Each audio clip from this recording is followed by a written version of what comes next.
बाबा सिद्दीकी हत्या प्रकरणामधल्या दोन्ही आरोपींना किल्ला कोर्टात हजर करण्यात आला आहे। या गुन्ह्यामुळे संपूर्ण मुंबई हादरली असून आरोपींची चौकशी करण्यासाठी 14 दिवसांची पोलीस कोठडी देण्याची मागणी सरकारी वकिलांनी केली आहे। हत्येमागील उद्देश शोधणं महत्त्वाचं आहे। त्याचबरोबर आरोपींकडे 28 जिवंत काडतूस सापडली आहेत। राजकीय हेतूने हत्या झाल्याचा संशय असून अजून 2 आरोपी फरार आहेत, त्यांचा शोध घ्यायचा आहे। यांनीच गुन्हा केल्याचं अद्याप निष्पन्न झालं नसून कोणत्या आरोपीकडनं बंदूक जप्त केली, कॅश जप्त केली याचा देखील उल्लेख रिमांड कॉपीमध्ये नसल्याचं बचाव पक्षाचे वकील म्हणाले आहेत। एकालाच मारायचं होतं की आणखी कोणाला मारायचं होतं याचीही उत्तरं शोधायचं असल्याचं सरकारी वकिलांनी म्हटलंय। एक आरोपी अल्पवयीन असल्याचा युक्तिवाद बचाव पक्षाच्या वकिलांनी केला, तर आधार कार्डनुसार या आरोपीचं वय 19 असल्याचा दावा पोलिसांनी केलेला आहे। न्यायमूर्तींनी आरोपीचा आधार कार्ड किंवा जन्मदाखला मागवलाय, तर आरोपी वैद्यकीय चाचणी करण्यास तयार असल्याचं बचाव पक्षाच्या वकिलांनी सांगितलेलं आहे। आरोपींकडे 28 जिवंत काडतूस असल्याचं देखील कळतंय। आणखी कोणाला मारण्याचा कट होता का या संदर्भात देखील चौकशी केली जात आहे। तर आरोपी वैद्यकीय चाचणी करण्यास तयार असल्याचं बचाव पक्षाच्या वकिलांनी म्हटलेलं आहे।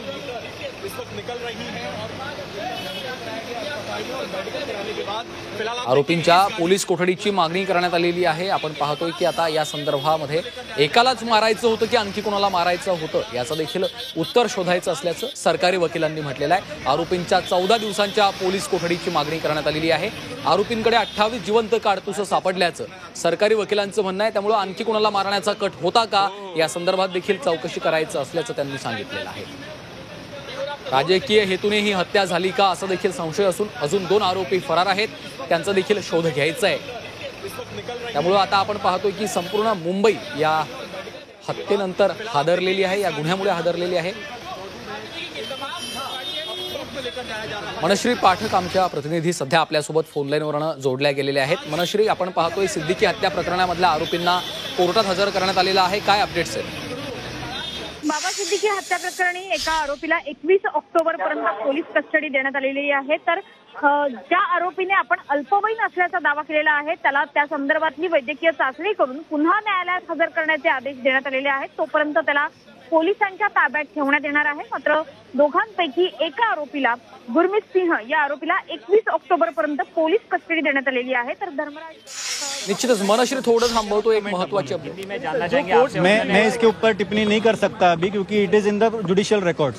आर्गुमेंट एज को लेकर जो बातें कही गई है वो कहाँ पर उन्हें रखा जाएगा, कैसे रखा जाएगा, क्या है? पुलिस को बोला हुआ है कि उनका ऑसिफिकेशन टेस्ट कंडक्ट करके they have to be produced before possibly if the ossification test is conducted they will be produced tomorrow. How much time does it take? It depends upon the medical officer. Thank you sir. Thank you.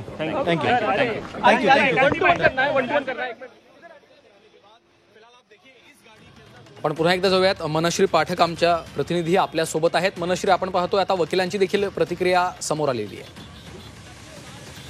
नक्कीच वकिलांची प्रतिक्रिया तर आपण ऐकलेलीच आहेत। मात्र या संपूर्ण प्रकरणात आज कोर्टासमोर जेव्हा या दोन्ही आरोपींना समोर आणण्यात आलं तेव्हा एका आरोपीच्या वयावरून बराचसा वाद प्रतिवाद रंगलेला होता। बचाव पक्षाकडून एका आरोपीला अल्पवयीन सांगण्यात आलं, त्यानुसार कोर्टानं तो अल्पवयीन असल्याचे पुरावे देखील मागितले, त्यानुसार आधार कार्ड देखील सादर करण्यात आलं। मात्र बर्थ सर्टिफिकेट उपलब्ध नसल्यानं त्यावेळेस उपलब्ध नसल्यानं ते कोर्टात आज सादर करण्यात आलेलं नाहीये। मात्र या संदर्भातली वैद्यकीय चाचणी करण्यासाठी आपण तयार असल्याचं सुद्धा बचाव पक्षानं सांगितलेलं आहे। त्यामुळे या ज्या आरोपीने आपण अल्पवयीन असल्याचा दावा केलेला आहे त्या आरोपीची चाचणी करून आता त्याला पुन्हा कोर्टासमोर सादर केलं जाईल। तोपर्यंत हा अल्पवयीन असल्याचा दावा करणारा आरोपी हा पोलिसांच्याच ताब्यात राहील आणि तुर्तास या 2 आरोपींपैकी एका आरोपीला 21 ऑक्टोबर पर्यंत पोलिसांची कस्टडी ठेवण्यात आलेली आहे। निश्चितच आपण पाहतोय की गुरमीत सिंगला 21 ऑक्टोबर पर्यंत पोलीस कोठडी देण्यात आलेली आहे। मात्र धर्मराज कश्यपला पुन्हा एकदा न्यायालयात हजर करण्याचे आदेशही कोर्टाने दिलेले आहेत, तोपर्यंत त्याला पोलिसांच्या ताब्यात राहावं लागणार आहे। मनश्री, नक्कीच सध्याची ही अपडेट आपण बघतो आहोत की सध्या बाबा सिद्दीकी एकंदरीतच सिद्दीकी कुटुंबीय यांच्या घराबाहेर आता चांगलीच गर्दी वाढल्याचं बघायला मिळत आहे। मकबा हाईट्स वांद्र्यातलं जे त्यांचं निवासस्थान आहे त्या बाहेर त्यांच्या समर्थकांची गर्दी वाढल्याचं चित्र आता आपल्याला बघायला मिळत आहे। इतकंच नाही तर महाविकास आघाडीचे अनेक नेते हे काही वेळापूर्वी सिद्दीकी कुटुंबियांच्या सांत्वनासाठी त्यांच्या घरी आले होते, त्यांनी भेटी देखील दिलेल्या होत्या। त्यासोबतच सुनील तटकरे असतील, अजित पवार असतील यांनी सुद्धा सिद्दीकी कुटुंबियांची भेट घेतलेली आहे। थोड्याच वेळात तासात या ठिकाणी त्यांच्या अंत्ययात्रेला सुद्धा सुरुवात होईल असं सांगण्यात येतं आहे. बडा कब्रस्तान या ठिकाणी त्यांचा दफनविधी केला जाणार आहे. मात्र सध्या अनेक सेलिब्रिटी हे सुद्धा मकबा हाईट्स या ठिकाणी सिद्दीकी कुटुंबियांच्या भेटीला येत आहेत. काही वेळापूर्वी सोहेल खान आणि सलमान खान यांची बहीण अर्पिता खान या सुद्धा मकबा हाईट्स या ठिकाणी सिद्दीकी कुटुंबियांच्या सांत्वनपर भेटीला आलेल्या होत्या. मात्र सध्याचं जे चित्र आपण मकबा हाईट्सच्या बाहेरचं बघतो आहोत, वांद्र्यामधल्या सिद्दीकी कुटुंबियांच्या निवासस्थानाच्या बाहेरचं बघतो आहोत, तर बऱ्यापैकी गर्दी या रस्त्यावरती जमा झालेली आहे आणि त्यांचे समर्थक हे जमा झालेले आहेत. सेलिब्रिटी कदाचित या ठिकाणी सिद्दीकी कुटुंबियांच्या भेटीला येऊ शकतात. निश्चितच त्यामुळे आपण पाहतोय की आता त्यांच्या निवासस्थानाच्या बाहेरही त्यांच्या समर्थकांनी एकीकडे गर्दी केलेली आहे, तर सकाळपासून महाविकास आघाडीचे अनेक नेते देखील त्या ठिकाणी त्यांच्या कुटुंबियांची भेट घेण्यासाठी गेलेले होते, सांत्वनपर भेट घेण्यासाठी देखील पोहोचलेले होते आणि आता बाबा सिद्दीकी यांचं अंतिम दर्शन घेण्यासाठी देखील अनेकांनी या ठिकाणी उपस्थिती लावलेली आहे. त्यांच्या समर्थकांची त्यांच्या घराबाहेर झालेली ही गर्दी देखील आपण पाहतोय. धन्यवाद मनश्री या सविस्तर माहितीसाठी. फिलहाल आप देखिए इस गाड़ी के अंदर